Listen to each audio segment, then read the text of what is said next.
Hollywood movie making has always been a numbers game, and right now the winning number appears to be 2. Zack Snyder is locking picture on Part 1 of December's Rebel Moon, his 2-part space opera for Netflix. Christopher McQuarrie, the filmmaker behind Paramount and Skydance's Mission Impossible, Dead Reckoning Part 1, retreated to a house in the Northeast in recent months to edit what he's shot so far of his follow-up. And once the SAG-AFTRA strike ends, Wicked filmmaker Jon M has just a few days left of principal photography on the first of his 2 Broadway adaptations. Then there's Dune, Part 2, delayed by the strike until March, a sequel to Spider-Man, Across the Spider-Verse, no release date in sight, and Kevin Costner's 2-part Western Horizon, hitting theaters 6 weeks apart next summer. These 2-parters can serve both art and commerce, say those who work on them. They help studio executives fill out their calendars and extend the lives of franchises. They give filmmakers more real estate in which to tell their stories and let fans linger a bit longer in a favorite world.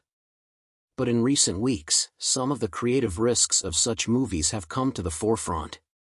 On Monday, Paramount pushed the release date of the next Mission Impossible movie a year amid the SAG-AFTRA strike, and it is no longer expected to be titled Dead Reckoning Part 2 after the first part landed softer than expected with $567.5 million globally.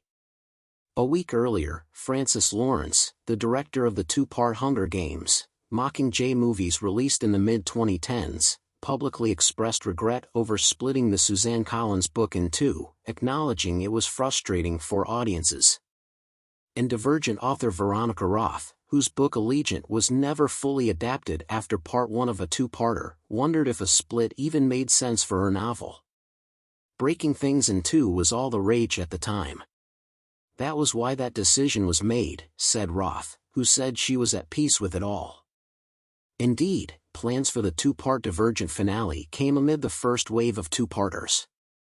A few years earlier, Warner Brothers split J.K. Rowling's Harry Potter and the Deathly Hallows in 2, and the pair grossed a combined $2.31 billion upon release in 2010 and 2011.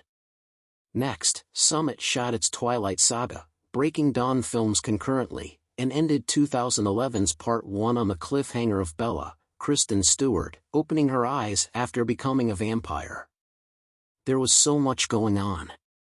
How could we ever possibly do it in one movie, recalls Eric Feig, who was involved with Twilight, Hunger Games and Divergent during his time at Summit and later as president of production at Lionsgate. Harry Potter showed that the audience would support it. The 2 Breaking Dawn films grossed a combined $1.54 billion globally, and Feig and company followed suit with the Hunger Games, Mockingjay movies. Feig acknowledges the rather downbeat ending of Mockingjay Part 1 asked a lot of audiences, but the films were hits, grossing a combined $1.41 billion globally in 2014 and 2015. You've gone through this deep and intense journey with us on Mockingjay 1, but oh my god, come back for Mockingjay 2, because it's going to be super cathartic, Feig recalls thinking. Of course, no winning streak can last forever. The Divergent film series, which helped propel star Shailene Woodley onto the A-list, remains a story never finished on screen. Weeks before the 2015 opening of Allegiant, which adapted half of Roth's book, Lionsgate hired the Age of Adeline director Lee Toland Krieger to close out the franchise with Part 2, to be titled Ascendant. For Krieger, the recently released Mad Max, Fury Road was top of mind. It felt so visceral thanks to it being filmed on location, and Krieger wanted to bring some of that magic to the Divergent franchise. He pitched going to a far-flung location like Iceland to shoot, rather than taking over Atlanta sound stages. How do we bring back that more tactile, emotional human experience? Krieger remembers thinking, all was going smoothly, with trusted genre screenwriter Zack Penn overseeing a pass of the script. Then, Allegiant opened. The film bowed to a franchise low of $29.1 million, and suddenly the prospects of Ascendant started to dim, and the budget began to shrink. At one point, Netflix broached making Ascendant. There were also discussions of making the last film as a TV series, one that would have included the original cast to complete the story of Woodley's tryst, but then handed things off to new actors. Ultimately, none of it felt right. For those who worked on the project, there's still a feeling of regret for never completing the story.